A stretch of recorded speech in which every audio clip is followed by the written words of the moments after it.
స్తోత్రములు మీకు అందరికీ వందనములు తెలియజేస్తూ ఉంటున్నాం. మరి వర్షం ఉన్నదన్న కారణంతో ఒకవేళ అందరూ ఆలస్యంగా వచ్చిన సమయం ఆగిపోదు. రాలేకపోయిన వారు మనం 1 గంట ఎక్కువ వెయిట్ చేసినా కూడా రాలేరు. అందుకే వచ్చేవారి కోసం ఆలోచించక మనము ఏర్పాటు చేసుకున్న సమయాన్ని బట్టి మనం ముందు కొనసాగుదాం. రైట్. మానవుని జన్మ విషయంలో దేవుడు ఎటువంటి సంగతులు తెలియజేస్తూ ఉన్నాడు అన్నటువంటి విషయాలను 2వ భాగంగా మనం చూస్తూ ఉంటున్నాం. మానవుడు నిర్మాణం చేయబడటానికి దేవుడు ఒక ప్రణాళిక, ఒక ఆలోచన కలిగి ఉన్నాడు. మరి మొదటి భాగంగా గత వారంలో మనం చూసాం. 2వ భాగంలో మిగిలిపోయిన మరికొన్ని సంగతులు మనం చూస్తూ ఉంటున్నాం. అందుకే దేవుడు మానవ జాతిని ఎలా నిర్మించాడు అన్నటువంటి విషయాన్ని మనం చూద్దాం. యెషయా గ్రంథం 43వ అధ్యాయము 21వ వచనం. యెషయా గ్రంథం 43వ అధ్యాయము 21వ వచనం. నా నిమిత్తము నేను నిర్మించిన జనులు నా స్తోత్రమును ప్రచురము చేయు నిమిత్తము ప్రచురము చేయుదురు. యాకోబు చదవబడినటువంటి లేఖన భాగంలో మనం చూస్తూ ఉంటున్నాం. నా నిమిత్తము నేను నిర్మించిన జనులు. ఎవరి కోసం నిర్మాణం చేసుకున్నాడంటే మానవాళిని, నరులను దేవుడు అక్షరాల తన గ్రంథంలో కొన్ని వేల సంవత్సరాల క్రితం నుండి వ్రాయబడినటువంటి సంగతులు మనము చూస్తూ ఉంటున్నాం. ఎందుకోసము, ఎవరి కోసము? మరోసారి చూడండి ఆ మాట. నా నిమిత్తము నేను నిర్మించిన జనులు. ఎవరి కోసం బ్రతుకుతున్నారో ఆలోచించలేని దశలో ఉంటుంది మానవ సమాజం. దేవుడు అంటున్నాడు, నా నిమిత్తమే నేను నిర్మాణము చేసుకున్నాను కదా. నా నిమిత్తమే నేను నిర్మాణము చేసుకున్నాను అన్నటువంటి సత్యాన్ని దేవుడు జ్ఞాపకం చేస్తూ ఉంటున్నాడు. కాబట్టి ఈరోజు లోకములో మనుషులు ఎంతగా దేవుని మర్చిపోయారు అంటే, ఆమె కోసం నేను, నా కోసం ఆయన అన్నట్టుగా ఎవరి కోసము దేవుడు నిర్మాణం చేసుకున్నాడో ఆ సంగతులను వదిలిపెట్టి ఆ జ్ఞానముని ఎరగక మనుషులు తమ కొరకు తామే ఆలోచించుకుంటున్నారు. అయితే దేవుడు అంటున్నాడు, లోకములో ఎవరి కోసమో దేవుడు నిన్ను సృష్టించుకోలేదు, నిర్మాణం చేసుకోలేదు, కానీ నా కోసమే. అయితే నువ్వు నా కోసం ఆలోచిస్తున్నావా అని దేవుడు అడుగుతూ ఉన్నాడు. చూడండి, నా నిమిత్తము నేను నిర్మించిన జనులు ఏం చేయాలని కోరుకుంటున్నాడు? నా స్తోత్రమును ప్రచురము చేయుదురు. ఏం చేయాలంట? ఆయనను స్తుతించేటటువంటి వారుగా ఉండాలి. పరలోకములో దేవుడు దేవదూతలను నిర్మాణం చేసుకున్నాడు. ఎందుకోసము? ఆయనను స్తుతించటానికి, ఆయన ఉద్దేశాన్ని నెరవేర్చేవారుగా ఉండటానికి. అందుకే పరలోకంలో దేవదూతలు ఏమని గణపరుస్తూ ఉంటున్నారు? పరలోకమందు తండ్రి అయినటువంటి దేవుణ్ణి పరిశుద్ధుడు, పరిశుద్ధుడు, పరిశుద్ధుడు అని గానప్రతి గానములు చేస్తూ ఉంటున్నారు. భూమి యందు ఆయన పిల్లలమైనటువంటి మనం కూడా ఏం చేయవలసిన వారంగా ఉన్నాము? మన అనుదిన జీవితాల్లో ఆయన దేవుడు దైవాంశ సంభూతుడని నిరూపించి ఆయనలోని గుణలక్షణములను తలపోస్తూ ఆయనను స్మరించేటటువంటి వారుగా ఉండాలి. లోకంలో గొప్పవారిని గురించి పొగుడుతూ ఉంటారు, కానీ గొప్పవారందరికంటే గొప్పవాడుగా ఉన్నటువంటి దేవుణ్ణి, యేసుక్రీస్తు ప్రభువారిని, పరలోకమందు తండ్రి అయినటువంటి దేవుణ్ణి గుర్తించలేకపోతూ ఉంటున్నారు. అందుకే ఈరోజు గుర్తించాలి, ఆలోచించాలి. పరలోకమందు తండ్రి అయినటువంటి దేవుడు తన కుమారుడైన యేసుక్రీస్తు ప్రభువారి ద్వారా నేను ఒక మానవునిగా ఈ లోకంలో నిర్మాణం చేసుకున్నాడు. ఆయనను గణపరచటానికి, ఆయన నిమిత్తమే మనను సృష్టించుకున్నాడు అన్నటువంటి సత్యాన్ని లేఖన భాగం ద్వారా మనము గమనించాలి. రైట్. ఇంకా ముందుకు వెళ్తాం. అపొస్తలుల కార్యముల గ్రంథం 17వ అధ్యాయం 26వ వచనం. అపోస్తల కార్యముల గ్రంథం 17వ అధ్యాయం 26వ వచనం. చూడండి, దేవుని యొక్క తలంపు ఎంత ఉన్నతమైనదిగా ఉన్నదో మనము చూస్తూ ఉంటున్నాం. అపోస్తల కార్యములు 17వ అధ్యాయం 26వ వచనం. మరియు యావత్ భూమి మీద కాపురముండుటకు ఆయన ఒకని నుండి ప్రతి జాతి మనుషులను సృష్టించెను అని రాయబడి ఉంది. చూడండి, దేవుడు సృష్టించుకున్నాడు. ఎందుకోసమంట? భూమి మీద కాపురము చేయటానికి. ఈరోజు భూమి మీద కాపురం చేస్తున్నారే కానీ భూమిని మనకిచ్చినటువంటి దేవుణ్ణి ఆలోచించలేకపోతుంటున్నారు. మరి ఒక ఎకరా ఉంటే ఇంకొక ఎకరా సంపాదించుకుందామన్న ఆలోచన, ఒక ఇల్లు ఉంటే ఇంకొక ఇల్లు సంపాదించుకుందామన్న ఆలోచన, కొంత డబ్బు ఉంటే మరికొంత డబ్బు సంపాదించుకుందామన్న ఆలోచనే తప్ప అనుభవించటానికి సమస్తాన్ని ప్రకృతిలో మనకు అనుగ్రహించినటువంటి దేవుని గురించి మాత్రం ఆలోచించలేనటువంటి స్థితిలో ఉంటుంది మానవ సమాజం. మరి భూమిని ఎవరిచ్చారు? మనకు దేవుడిచ్చాడు. చూడండి, ఆ మాట కీర్తనల గ్రంథంలో వ్రాయబడినటువంటి మాట. కీర్తన గ్రంథం 115 16వ వచనం.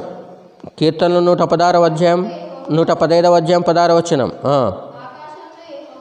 ఆకాశములు యెహోవా వశము, భూమిని ఆయన నరులకు ఇచ్చి ఉన్నాడు. చూడండి, ఆయనే ఇచ్చాడు. మరి భూమిని ఆయన ఇస్తే ఏదో 1 సెంటు భాగంలో ఇల్లు నిర్మాణం చేసుకొని మరి మనం కాపురం చేస్తున్నాం, నివాసం చేస్తున్నామంటే ఎవరిది భాగ్యము? దేవుడు మనకిచ్చినటువంటి భాగ్యం. ఇంతకంటే ఎక్కువగా ఇచ్చినా కూడా ఎవరిదని మనం ఆలోచించాలి, ఎవరిదని దేవుడు మనకు తెలియజేస్తూ ఉంటున్నాడు? నాదే అంటున్నాడు ఆయన. చూడండి, ప్రసంగి గ్రంథంలో వ్రాయబడినటువంటి మాట. ఈ లోకంలో ఎవరైనా ఏదైనా సమృద్ధి కలిగి ఉన్నారంటే అది దేవుని యొక్క భాగ్యం అనుకోవాలి. ప్రసంగి గ్రంథం 5వ అధ్యాయము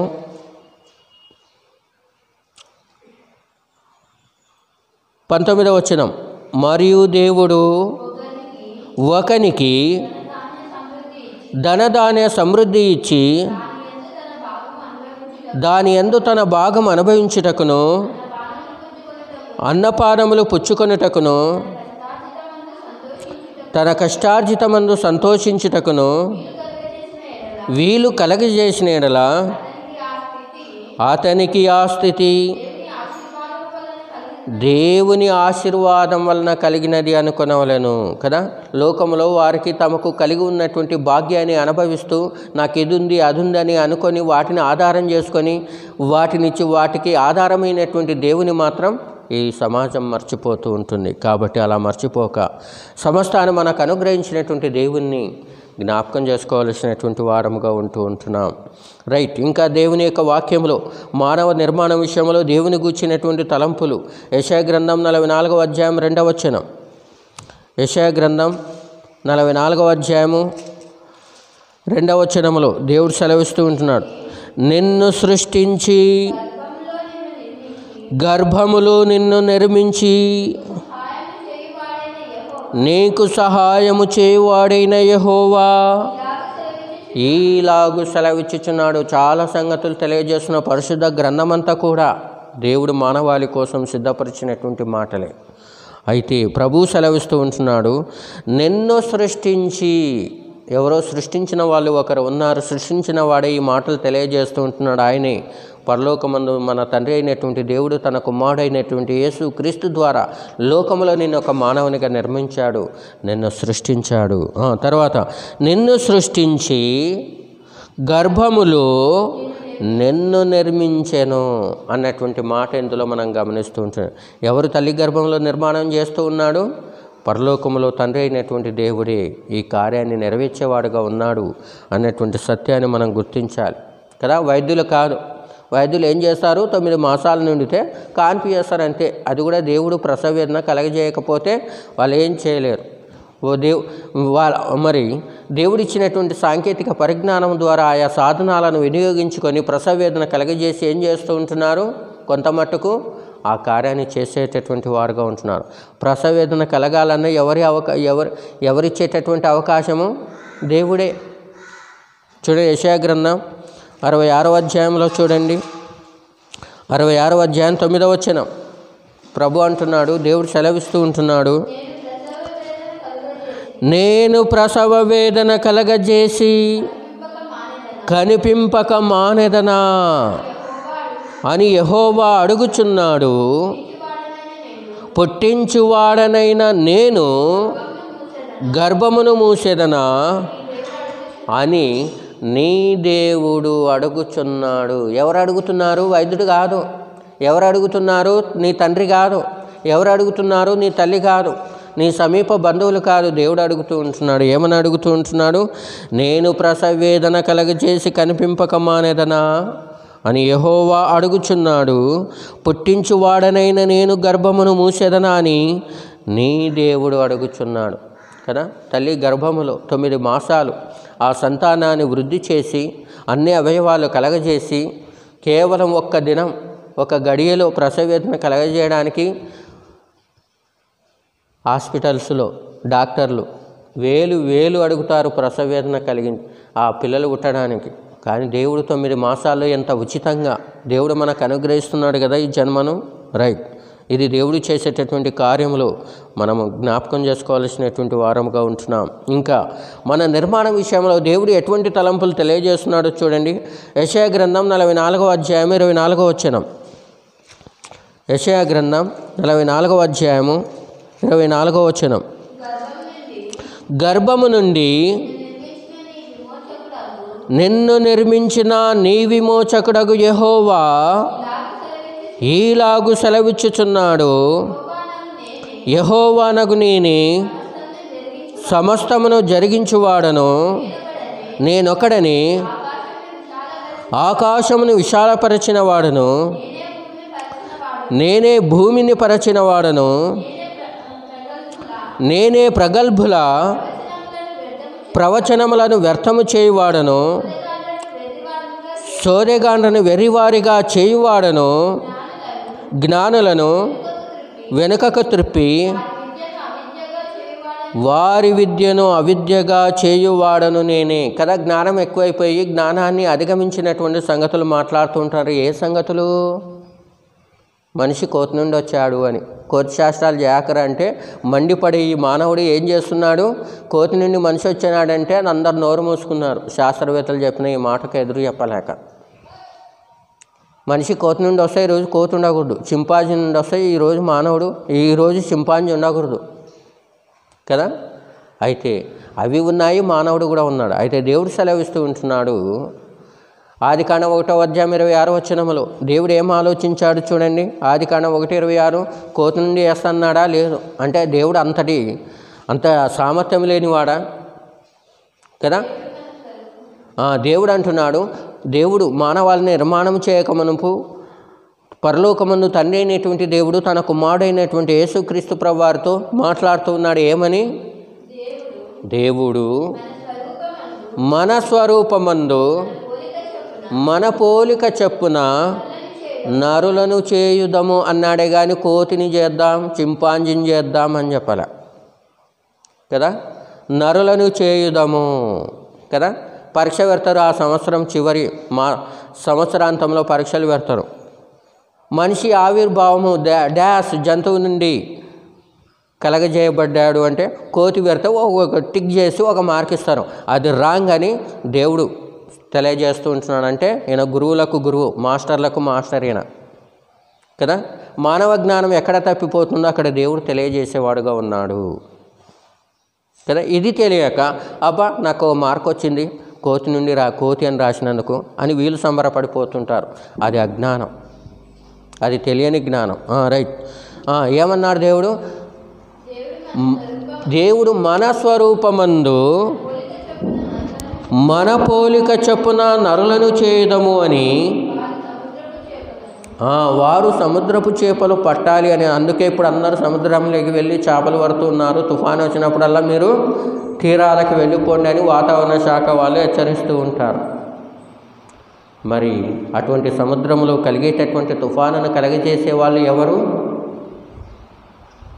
యెహోవా సముద్రములు పెద్ద తుఫాను రేపెను. యోనా గ్రంథం 1వ అధ్యాయం 4వ వచనం. చాలు, చదవాల్సిన అవసరం లేదు, మన అంశం అది కాదు. రైట్. మానవ నిర్మాణమును గూర్చినటువంటి తర్వాత యెషయా గ్రంథం 44వ అధ్యాయము 45వ అధ్యాయం 12వ వచనం. 45:12. భూమిని కలగజేసిన వాడను నేనే, దాని మీద ఉన్న నరులను నేనే సృజించి తిని. దాని మీద ఉన్న నరులను నేనే సృజించి తిని. మరి దేవుడు ఎందుకోసం మానవాళిని నిర్మాణం చేసుకున్నాడో ఆ ఉద్దేశాన్ని ఆయన చిత్తాన్ని నెరవేర్చలేక ఏం చేస్తూ ఉంటున్నారు? లోకంలో ఇతరమైన వాటికి తాము దైవాలుగా భావించేటటువంటి వాటికి అర్పించేటటువంటి వారుగా ఉంటున్నారు దేవుని యొక్క మహిమను. అందుకే దేవుడు అంటున్నాడు 42వ అధ్యాయం 8వ వచనం, యెహోవాను నేనే, ఇదే నా నామము, మరి ఎవరికి నా మహిమను నేను ఇచ్చివాడను కాను. నాకు రావలసిన స్తోత్రమును విగ్రహములకు చెందనీయను అని దేవుడు సెలవిచ్చాడు కదా. ఆదివారం దేవునికే మనం ఇవ్వాలి కదా. మరి మనుషులు ఏం చేస్తున్నారు? వాళ్ళ పనిపాటలకు ఇస్తున్నారు, వాళ్ళ జల్సాలకు, వాళ్ళ షికార్లకు సమయాన్ని ఇస్తూ ఉంటున్నారు. ఈ దినము ఎవరి దినం? ప్రభువు దినం, ప్రభు యొక్క సముఖంలో ఆయనను ఆరాధించేటటువంటి దినం. మరి ఇది సాధ్యమేనా అని నేను కొన్నిసార్లు అనుకునేవాడిని. ఇది సాధ్యమే అనిపించింది. ఎందుకంటే ఇశ్రాయేలు ప్రజలంతా ఒక దేశముగా ఉన్నప్పుడు దేశమంతా కూడా శనివార దినమున ప్రభు సముఖంలో చేరలేదామని వాళ్ళ పనిపాటలు వదిలిపెట్టి, కరోనా వచ్చినప్పుడు ప్రపంచమంతా కూడా ఒక ఆదివారమే కాకుండా వర్కింగ్ డేస్ అని చెప్పబడేటటువంటి ఒక పని దినాలన్నీ కూడా బంద్ చేసి వాళ్ళ యొక్క నివాసాల్లో రెస్ట్ తీసుకోలేదా ప్రజలు? సాధ్యమే. దేవుని సమయాన్ని దొంగిలించిన కారణంగా ఇతర దినాలు కూడా వారు తమ యొక్క పనులను చేయకుండా కరోనా ద్వారా దేవుడు నిలుపుదల చేశాడు. అదే ఏంటిది? అది లాక్డౌన్. అందుకే ఏమంటున్నాడు దేవుడు? యెహోవాను నేనే, ఇదే నా నామం, మరి ఎవరికి నా మహిమను నేను ఇచ్చివాడను కాను. నాకు రావలసిన స్తోత్రమును విగ్రహములకు చెందనీయను కదా. భూమి ఆయనదే, ఆకాశం ఆయనదే, మనము పీల్చి వదిలేటటువంటి శ్వాస ఆయనదే, మనం అనుభవించే ఆహార పదార్థాలు ఆయనవే. ఇన్నింటిని తీసుకుంటున్నటువంటి మనం ఒక ఆదివార దినమున మన పనిపాటలు సమస్తాన్ని పక్కకు పెట్టి, మన ఉద్యోగాలు, మన పరీక్షలు అన్నీ పక్కకు పెట్టి దేవుని సముఖంలో చేరి ఆయనను గణపరచకపోతే, ఈ లోకం వదిలిపోయిన తర్వాత పాతాళ లోకములో దేవుని యొక్క ఉగ్రతకు నిలయమైనటువంటి పాతాళ లోకంలో నువ్వు వెళ్ళిపోతే ఆ రోజు నువ్వేం చేస్తావు? ఏం చేయలేవు, ఏడవటం తప్ప. అందుకే ఇక్కడే ఆలోచించాలి. అందుకే సామెతల గ్రంథం, ప్రసంగి గ్రంథం 8వ అధ్యాయంలో దేవుడు ఒక మాట తెలియజేస్తూ ఉంటున్నాడు. నువ్వు వెళ్ళే పాతాళంలో నువ్వేం చేయగలవు అంటున్నాడు దేవుడు. ప్రసంగి గ్రంథం 9వ అధ్యాయము 10వ వచనం, చేయుటకు నీ చేతికి వచ్చిన ఏ పని అయినను, ప్రభు దినమున కూడా, ఆదివారము కూడా నీ శక్తికి లోపం లేకుండా చేయాలనుకుంటున్నావా? అయితే చేయి. నీ శక్తికి లోపము లేకుండా చేయుము. నీవు పోవు పాతాళమందు పని లేదు, ఉపాయము లేదు, తెలివైనను జ్ఞానమైనను లేదు. అప్పుడు అయ్యా, ఒక ఆదివార దినం నిన్ను ఆరాధిస్తానయ్యా, ఈ పాతాళంలో నన్ను తప్పించు అంటే ఆ రోజు వారి మనవులు అంగీకరింపబడవు. రైట్. కాబట్టి సృష్టించిన దేవుణ్ణి మనం గణపరిచేవారుగా మనం ఉండాలి. ఇందుకోసం ఈ జన్మనిచ్చాడు, ఈ బ్రతుకునిచ్చాడు, ఈ స్థితిని దేవుడు ఈ లోకములోనికి మనల్ని పంపాడు. రైట్. ఇంకా మనం ముందుకెళ్ళిపోదాం. ద్వితీయోపదేశకాండం 32వ అధ్యాయం 6వ వచనం. ద్వితీయోపదేశకాండం 32వ అధ్యాయము 6వ వచనం, మానవ నిర్మాణమును గూర్చినటువంటి దేవుని యొక్క తలంపులు, నిన్ను నిర్మించిన నిర్మాణకుడైనటువంటి దేవుని గురించి ఈరోజైనా నువ్వు ఆలోచించగలుగుతున్నావా? ఆలోచించు. ద్వితీయోపదేశకాండం 32వ అధ్యాయము 6వ వచనం చదవండి. దేవుడు ఎలా బాధపడుతున్నాడు చూడండి. ఎవరైనా తిడితే బాధపడతారు కదా. అయితే దేవుడు ఏమంటున్నారు చూడండి, బుద్ధి లేని అవివేక జనమా, ఇట్లు యెహోవాకు ప్రతీకారము చేయుదురా. ఏం ప్రతీకారం చేస్తున్నారు?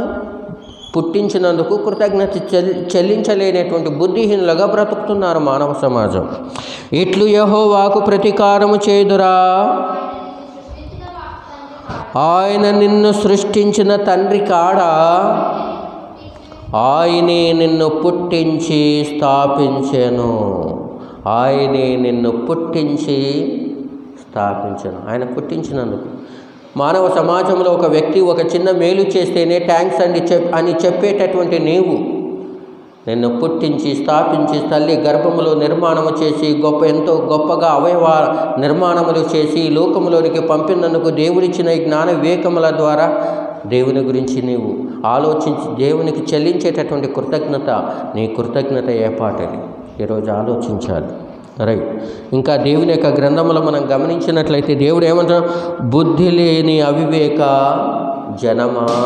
దేవుడు బాధపడుతున్నాడు కదా. ఒక పాట ఉంది కదా, వాటికైనా తెలివి ఉంది కానీ ఈ మనుషులకు తెలివి లేదని ఒక పాట ఉంది. ఏంటిదా పాట? ఋతువులు మారుచున్నవి, మతులే మారాకున్నవి, ఎల్లలు మారుచున్నవి, అలలు పొంగిన సముద్రమున ఋతువులు మారుచున్నవి. ఎద్దు తన కామందు నెరుగు, దొడ్డి తెలుసు గాడిదకు. ఎద్దు తన కామందు నెరుగు, దొడ్డి తెలుసు గాడిదకు. తెలివి లేదు ఇశ్రాయేలుకు, నా ప్రజలు యోచింపారు. దేవుని మార్గము లేదా నీకు, బుద్ధి ఉన్న మానవుడా. ఎవరి గురించి అంటున్నారు దేవుడు? దేవుని మార్గము లేదా నీకు, బుద్ధి ఉన్న మానవుడా. మానవుడు మనిషి కాదా? మనిషి మనసు లేదు కదా. ఋతువులు మారుచున్నవి. ఇదేదో కల్పించి కట్టుకథగా రాసినటువంటి పాటన కాదు. అక్షరాల దేవుడు తన గ్రంథములో ఇక బాధను, మానవ జాతిని ఉద్దేశించి తన బాధను వ్యక్తపరిచాడు. చూడండి ఎక్కడ వ్యక్తపరిచాడు? యెషయా గ్రంథం 1వ అధ్యాయం 2వ వచనం. యెషయా గ్రంథం 1వ అధ్యాయం 2వ వచనం. యెహోవా దేవుడు మాటలాడుచున్నాడు. ఆకాశమా. ఎవరితో చెప్పుకుంటున్నాడు? ఎవరు? అందరు తప్పిపోయినారు, ఇంకా చెప్పుకోవడానికి ఎవరు లేరు. అందుకే ఆకాశమా ఆలకించుము, భూమి చెవియగ్గుము. నేను పిల్లలను పెంచి గొప్పవారినిగా చేసి. ఎలా పెంచాడు? తల్లి గర్భములో నేను పంపాడు, నీ దేహానికి నిర్మాణము చేశాడు, అవయవాలు ఇచ్చాడు, అంతరింద్రియ నిర్మాణం ఇచ్చాడు, శ్వాస ఇచ్చాడు. 9 మాసాల అనంతరం 9 మాసాలకు ప్రసవేదన కలగజేసి భూమి మీదకు పడవేసి పెరిగి పెద్ద ఆలోచన చేసే జ్ఞాన పరిజ్ఞానములు వచ్చిన తర్వాత కూడా తన్ను సృష్టించినటువంటి దేవుని గురించి ఆలోచించలేనప్పుడు ఆ దేవుడు తన బాధను ఈ విధంగా వ్యక్తపరుస్తూ ఉంటున్నాడు. నేను పిల్లలను పెంచి గొప్పవారినిగా చేసి తిని వారు నా మీద తిరగబడి ఉన్నారు. ఎద్దు తన కామందు నెరుగును, గాడిద సొంతవాని దొడ్డి తెలుసుకొనును. ఇశ్రాయేలుకు తెలివి లేదు, నా జనులు యోచింపరు. ఎవరు? ఇశ్రాయేలు ఒకరే కాదు, మానవ సమాజం అంతా కూడా దేవుని పిల్లలే, దేవుడు నిర్మాణం చేసినటువంటి జనమే. కాబట్టి ఇంకేమంటున్నాడు? 4వ వచనంలో తన బాధ ఎలా వ్యక్తపరుస్తున్నాడు?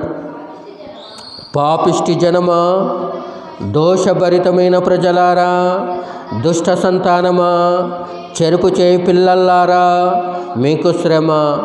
వారు యెహోవాను విసర్జించి ఉన్నారు, ఇశ్రాయేలు యొక్క పరిశుద్ధ దేవుని దూషింతురు. ఆయనను విడిచి తొలగిపోయి ఉన్నారు కదా. నన్ను విడిచి తొలగిపోయారు అని దేవుడు బాధపడుతూ ఉన్నాడు. ఎద్దుకున్న తెలివి లేదు, గాడిదకున్న తెలివి లేదు అని తన బాధ వ్యక్తపరుస్తూ ఉంటున్నాడు. రైట్, ఇంకా ముందుకు వెళ్ళిపోనా. ఆయన ఎవరై ఉన్నారు? యెషయా గ్రంథం 17వ అధ్యాయం. యెషయా గ్రంథం 17వ అధ్యాయం 8వ వచనం. దేవుడు ఏం కోరుకుంటున్నాడు మరి ఇప్పుడు? తమ్మను సృష్టించిన దేవుని గురించి ఆలోచిస్తారా అని ఆయన తన బాధ వ్యక్తపరుస్తూ ఉంటున్నాడు. యెషయా గ్రంథం 17వ అధ్యాయము 8వ వచనం చదవండి. మానవులు తమ్మను సృష్టించిన వాని వైపు చూతురు, వారి కన్నులు ఇశ్రాయేలు యొక్క పరిశుద్ధ దేవుని లక్ష్య పెట్టుదురు అని దేవుడు తెలియజేస్తూ ఉంటున్నాడు. 10వ వచనం. ఏలైనగా నీవు నీ రక్షణకర్తయగు దేవుని మరచిపోతేవి. అన్నీ మర్చిపోతున్నా, అన్నీ మర్చిపోకపోవచ్చు, అన్ని జ్ఞాపకం ఉంచుకోవచ్చు, కానీ ఎవరిని మర్చిపోతున్నారు? దేవుని మర్చిపోయి చనిపోయి పాతాళ లోకానికి వెళ్ళిపోతున్నారు. అక్కడ నిత్యము మండేటటువంటి అగ్నిగుండం. నిజంగా అగ్నిగుండం ఉందా? సూర్యుని చూస్తే తెలుస్తుంది. సూర్యుడు ఎంతకాలం నుండి మండుతున్నారు? ఎన్నిసార్లు ఆరిపోయింది? ఆరిపోయిందా ఎప్పుడైనా? ఎప్పుడు ఆరిపోలే. ఎవరైనా మండిస్తున్నారా? ఎవరైనా పెట్రోల్ పోస్తున్నారా? ఎవరైనా కట్టెలేస్తున్నారా? ఎవరైనా గ్యాస్ కనెక్షన్ ఇస్తున్నారా సూర్యగోళం మండటానికి? దేవుడు మండించేవాడుగా ఉన్నాడు. సూర్యగోళాన్ని మండించే దేవుడు ఆయన ఉగ్రతకు నిలయమైనటువంటి పాతాళ లోకాన్ని, భూమి క్రింద ఉన్న మరో లోకమైన మృతుల లోకములో ఒక భాగమైనటువంటి అగ్నిగుండములో భూమి యందు ఆయనను విసర్జించినటువంటి, మర్చిపోయినటువంటి, ఆయనను దూషించిన, తిరస్కరించిన వారందరూ కూడా వెళ్ళిపోయేటటువంటి ఆ స్థానంలో వారు శిక్ష పొందేవారుగా ఉంటున్నారు. అది అగ్నిగుండం, సూర్యగోళము వంటి అగ్నిగుండం. అయితే ఒక రకంగా చెప్పాలంటే పరలోకము కూడా అగ్నిగుండం వంటిదే. కాకపోతే ఆయన పిల్లలను ఆ అగ్ని కాల్చలేదు. ఎలా చెప్పగలం? ఇది టూకీగా చెప్పేస్తాను. షడ్రక్ మెషక్ అబేద్నెగోలు శరీరములతో రాజు ఏం చేశాడు? రాజు తాను తయారు చేయించిన అగ్నిగుండంలో పారవేసే వాళ్ళు చనిపోయారా?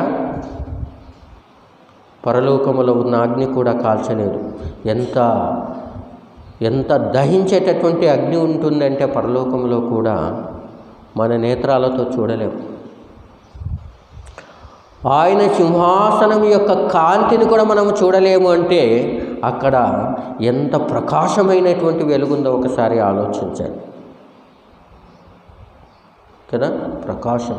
యోబు గ్రంథంలో ఉంది ఈ మాట. యోబు గ్రంథం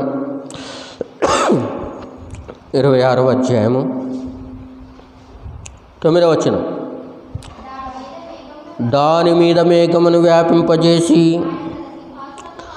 ఆయన తన సింహాసనపు కాంతిని మరుగుపరచెను. సింహాసనపు కాంతిని మరుగుపరిచినాడట. మరి ఇంకా ఆయన ఎంత వెలుగుమయమై ఉండాలి, మండేటటువంటి వాడుగా ఉండాలి కదా. మన దేవుడు దహించు అగ్ని అని ఒక చోట వ్రాయబడి ఉంది గ్రంథంలో. అంతేకాదు ఆయన సమీపింపరాని తేజస్సులో ఉన్నాడు. సమీపింపరాని తేజస్సులో అంటే అక్కడ కూడా ఏముంది ఆలోచించాలి. రైట్. ఇంకా మానవ నిర్మాణమును గూర్చినటువంటి దేవుని యొక్క తలంపులు. యాకోబు గ్రంథం 1వ అధ్యాయం 18వ వచనం. యాకోబు గ్రంథం 1వ అధ్యాయం 18వ వచనం.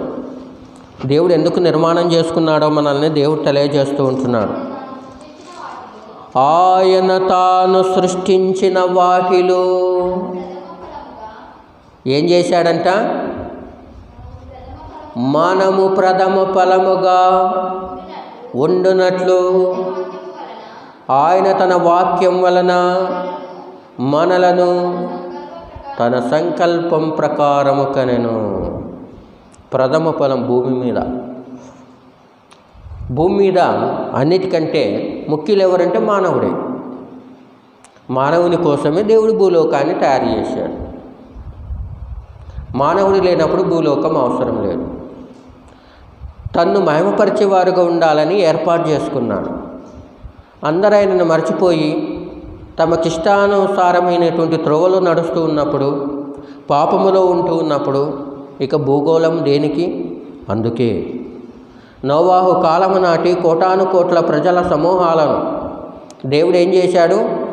ఇటువంటి మానవ సమాజం అవసరం లేదని చెప్పి ఆకాశం యొక్క తూములు, సముద్రములో ఉన్న సముద్రములో తుఫాను ద్వారా సముద్ర జలములను భూమి మీద పొర్లింపజేసి ఏం చేశాడు? అప్పుడున్న ఆ లోకాన్ని దేవుడు నాశనము చేశాడు. ఇది జరిగింది అనటానికి నిదర్శనం ఈరోజు వరకు చరిత్రలో దేవుడు ఒక సాక్షాత్తమైనటువంటి ఒక సంఘటన ఉంచాడు. ఒక్కడిగా ఉన్నటువంటి నీతిమంతుడైనటువంటి నోవాహును అతని కుటుంబాన్ని రక్షించే నిమిత్తం దేవుడు కొన్ని కొలతలతో ఒక ఓడ నిర్మాణం చేసుకోమని దేవుడు సెలవిచ్చాడు. ఆ కొలతల ప్రకారం ఓడ నిర్మాణం చేసుకున్నాడు. ఆ ఓడ ఇప్పుడు ఎక్కడుంది? అరారాతు కొండ మీద ఉన్నది. పైలట్లు విమానం నడుపుతూ ఉన్నప్పుడు కనిపించినటువంటి ఆ యొక్క సాక్ష్యాధారాలు దినపత్రికల్లో కూడా ప్రచురమయ్యాయి. అవి ఇప్పటికీ నా దగ్గర ఉన్నాయి. తీసిపోయి ఏ పైలట్ ఎప్పుడు ఆ ఓడను గురించి ఏం చెప్పాడు కదా. కొంతమంది బుద్ధిహీనులు ఏం చేశారు? మరి ఆ ఆనవాళ్ళు ఉండకూడదని ప్రయత్నించారు, కానీ అది వారి వలన కాలేకపోయింది. మరి ఓడ ఒక కొండ మీద ఉందంటే అర్థం చేసుకోవాలి. ఎందుకు? మామూలుగా ఎక్కడ ఉంటుంది? ఓడ మునిగిపోతే సముద్రం అడుగు భాగంలో ఉండాలి. మరి ఒక కొండ మీద ఉందంటే అంతటి గొప్ప జలప్రలయం వచ్చింది అని దేవుడు ఈ లోకానికి సాక్షాత్తంగా ఉంచాడు. అంతేకాదు, అప్పుడు ఆరంభమైనటువంటి ఇంద్రధనస్సు ఇప్పటికి కూడా దేవుడు తన కోపం మండుకున్నప్పుడు, దేవుని కోపం మండినప్పుడు, దేవుడు ఉగ్రత పడినప్పుడు, దేవునికి కోపం వచ్చినప్పుడు ఆకాశంలో ఇంద్రధనుస్సు కనపడుతుంది. ఎందుకోసము? నోవాహు కాలములు నాటి లోకాన్ని నాశనము చేసినట్టుగా నేను మరెన్నడూ నాశనం చేయటానికి తెలియజేసేటటువంటి నిదర్శనమే ఇంద్రధనుస్సు. ఎందుకు వస్తుంది? దేవునికి జ్ఞాపకం చేయడానికి. రైట్, ఇంకా మనం ముందుకెళ్ళిపోదాం.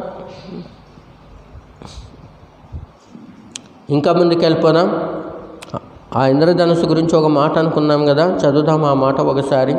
ఆదికాండం 9వ అధ్యాయము 12-13 11 నుంచి చదువుదాం. 11 నుంచి. నేను మీతో నా నిబంధన స్థిరపరచుదును, సమస్త శరీరులు ప్రవాహ జలముల వలన ఇకను లయపరచబడరు, భూమిని నాశనము చేయుటకు ఇకను జల ప్రవాహము కలగదని పలికెను. మరియు దేవుడు నాకును మీకును మీతో కూడా ఉన్న సమస్త జీవరాశులకును మధ్య నేను తరతరములకు ఏర్పరచుచున్న నిబంధనకు గురుతు ఇదే. మేఘములో నా ధనస్సును ఉంచి తిని, అది నాకును భూమికి మధ్య నిబంధనకు గుర్తుగా ఉండును. భూమిపైకి నేను మేఘమును రప్పించినప్పుడు ఆ ధనస్సు మేఘములో కనబడును. అప్పుడు నాకును మీకును సమస్త జీవరాశులకు మధ్య ఉన్న నా నిబంధనను జ్ఞాపకము చేసుకొందును గనక సమస్త శరీరులను నాశనము చేయుటకు అలాగు ప్రవాహముగా నీళ్లు రావు. ఎంతో ఉగ్రత కలిగి ఉన్నప్పుడు, ఎంతో దట్టమైనటువంటి మేఘం, జలములతో నిండినటువంటి మేఘము వచ్చినప్పుడు, దట్టమైనటువంటి మబ్బులతో కూడినటువంటి ఆ మేఘాలు వచ్చినప్పుడు, ఆ మేఘములో ఇంద్రధనుసు ప్రత్యక్షమై, అది ఎంత దట్టమైనటువంటి మేఘమైనా సరే ఇక వర్షము రాదు. అంటే విపత్తు కలిగేంతటి, జలప్రవాహము కలిగేంతటి ఉపద్రవము కలగదు. అది అంతటితో నిమ్మలమైపోతుంది. పడిన ఒకవేళ సాధారణమైనటువంటి వర్షమే వస్తుంది. రైట్, ఇంకా ముందుకు వెళ్ళిపోదాం. మానవ నిర్మాణమును గూర్చినటువంటి దేవుని యొక్క తలంపులు. కీర్తన గ్రంథం 103వ వచనం. కీర్తనలు 100వ కీర్తన 3వ వచనం.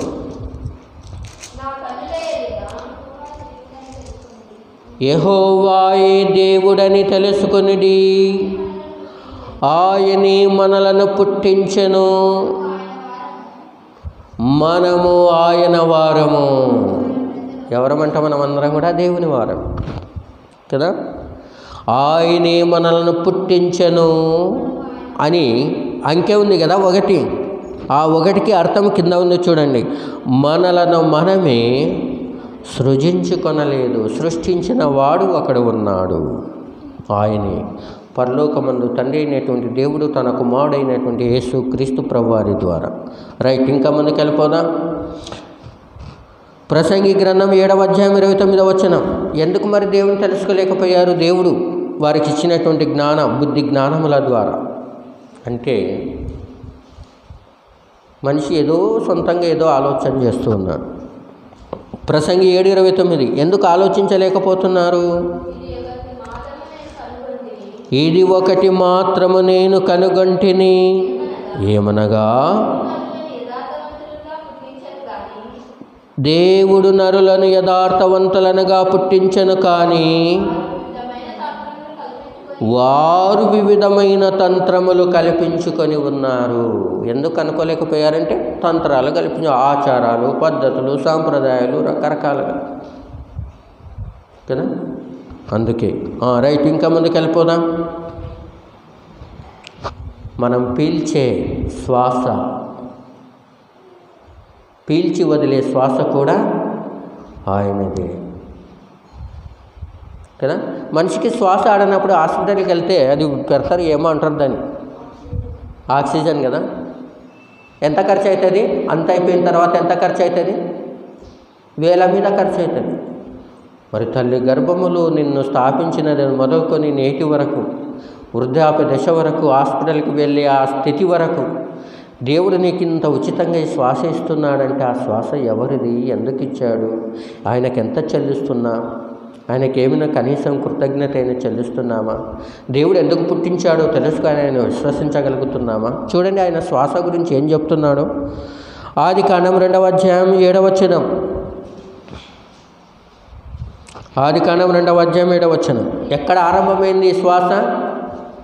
దేవుడైన యెహోవా నేలమంటితో నరుని నిర్మించి వాని నాసికారంధ్రములో జీవవాయువును ఊదగా నరుడి జీవాత్మ. అక్కడ శ్వాస ఆరంభమైంది. హవ్వను కూడా నిర్మాణం చేశాడు తర్వాత.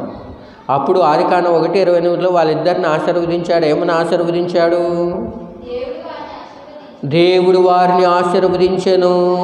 ఎట్లనగా, మీరు ఫలించి అభివృద్ధి పొంది విస్తరించి భూమిని నిండించి ఆ భూమిని లోపరుచుకోండి అని దేవుడు ఆశీర్వదించాడు కదా. విస్తరించండి, భూమిని నింపండి అని దేవుడు ఆశీర్వదిస్తే పాపం మనకు చేతగాక స్లోగన్ పెట్టేసుకున్నారు. గవర్నమెంట్ స్లోగన్ పెట్టేసింది. ఏంటిది ఆ స్లోగను? 3 వద్దు, 2 హద్దు, 1 మొద్దు. ఎందుకు? వీళ్ళకల్లా పరిపాటలు ఎడగల్పిస్తాం బా మనము అని.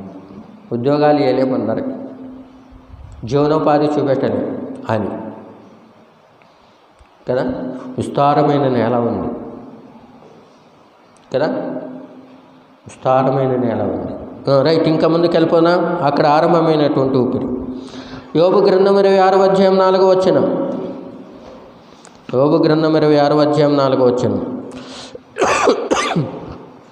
దేవుడు ప్రశ్న అడుగుతూ ఉన్నాడు. దేవుడు తన ఆత్మ ద్వారా మానవాళికి వేసేటటువంటి ఒక ప్రశ్న. యోబు గ్రంథం 26వ అధ్యాయం 4వ వచనం. నీవు ఎవని ఎదుట మాటలను ఉచ్చరించితివి? ఎవని ఊపిరి నీలో నుండి బయలుదేరినది. ఎవని ఊపిరి? ఎవని ఊపిరి కదా? ఎవరి ఊపిరి? నీలో నుండి బయలుదేరింది. ఎవరి ఊపిరి చెప్పండి? ఇప్పుడు చెప్పండి ముందే అది. దేవుడు మనకు ఆదాములో ఆరంభించినటువంటి ఊపిరి. దేవుడు వారిని ఆశీర్వదించటం మూలంగా తరతర వంశపారంపర్యంగా తల్లి గర్భములో పంచుకొని వస్తున్నటువంటి ఊపిరి, ఆ శ్వాస ఆయనది. ఇంకా శ్వాస గురించి యోబు గ్రంథం 32వ అధ్యాయం 8వ వచనం, 32వ అధ్యాయం 8వ వచనం, తన శ్వాస గురించి దేవుడు తెలియజేస్తూ ఉన్నాడు. అయినను నరులలో ఆత్మ ఒకటి ఉన్నది, సర్వశక్తుడగు దేవుని ఊపిరి వారికి వివేచన కలగజేస్తూ ఉంచిన. ఎవరి ఊపిరి మనకు వివేచన ఇస్తుందంట, జ్ఞానం ఇస్తుందంట, బుద్ధి ఇస్తుందంట? ఆయన ఊపిరి. ఎంత చక్కగా దేవుడు రాశాడు. పాఠశాలల్లో సైన్స్, సామాన్య శాస్త్రంలో కదా ఊపిరితిత్తుల గురించి పాఠం ఉంటుంది. ఆ ఊపిరితిత్తుల గురించే వర్ణిస్తారు. కానీ ఈ ఊపిరితిత్తులకు నిర్మాణకుడు ఎవరు? ఈ శ్వాస ఎక్కడి నుండి వచ్చింది? ఎప్పుడు ఆరంభమైంది? ఎవరికైనా తెలుసా? ఈ లోక సంబంధమైనటువంటి పాఠాలు ఎక్కడ ఆగిపోతాయో అక్కడ దేవుడు బోధిస్తాడు కదా, వారికి తెలియవు. రైట్. ఇంకా మరలా మనం ముందుకెళ్ళిపోదాం ఈ శ్వాస గురించి. అపొస్తల కార్యముల గ్రంథం 17వ అధ్యాయం 25వ వచనం. అపొస్తల కార్యములు 17:25.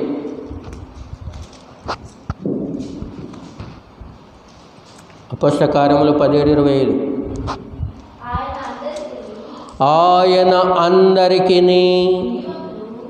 ఆయన అందరికిని జీవమును ఊపిరిని ఏమి సమస్తమును దయచేయువాడు గనక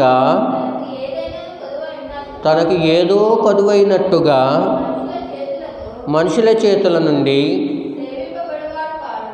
కోరుకునేవాడు కాదు. టెంకాయ అడుగుతాడా? గొర్రెను అడుగుతాడా బలి? కోడిని అడుగుతాడా బలి? అన్నీ ఆయన ఇచ్చినటివే. నేను ఆకలిగొన్న నీతో చెప్పను, అరణ్యములో అడవుల్లో 1000 కొండల మీది పశువులన్నీ నావి కావా అని దేవుడు కీర్తన గ్రంథంలో వ్రాసి ఉన్నాడు. పాపం మానవులకు తెలియక దేవుడు ఏదో అడుగుతున్నాడు. దేవుడు ఏం అడగడు. అది తెలియని వారి ఆలోచన. రైట్. ఇంకా ముందుకు వెళ్ళిపోదాం. 33వ అధ్యాయం 4వ వచనం. యోబు గ్రంథం 33వ అధ్యాయం 4వ వచనం. యోబు గ్రంథం 33వ అధ్యాయం 4వ వచనం. దేవుని యొక్క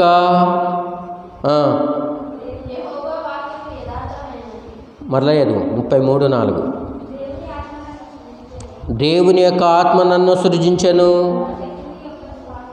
సర్వశక్తుని యొక్క శ్వాసము నాకు జీవమునిచ్చింది కదా. సర్వశక్తుని యొక్క శ్వాసం. ఎవరా సర్వశక్తుడు? యేసుక్రీస్తు ప్రభువారు. రైట్. ఇంకా ముందుకు వెళ్ళిపోనాం. యోబు గ్రంథం 34:14. యోబు గ్రంథం 34:14.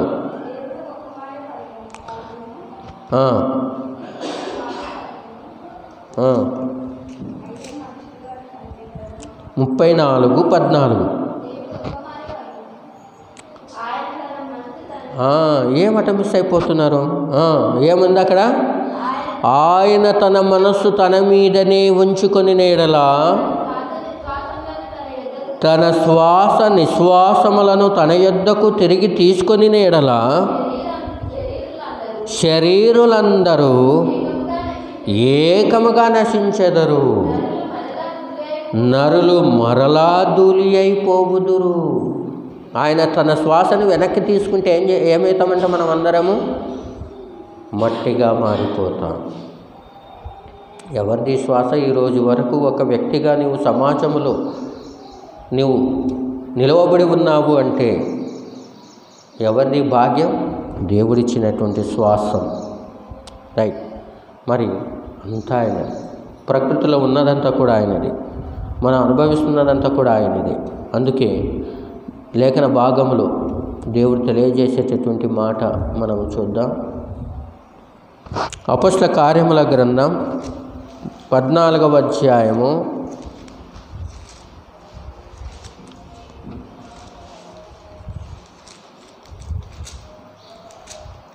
17వ వచనం. అయినను ఆయన ఆకాశము నుండి మీకు వర్షము. ఎక్కడి నుంచి వస్తుంది వర్షము? వ్రతాలు చేస్తే వస్తాయా? రావు.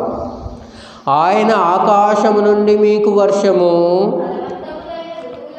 ఫలవంతములైన ఋతువులను దయచేయచు, ఆహారం అనుగ్రహించుచు,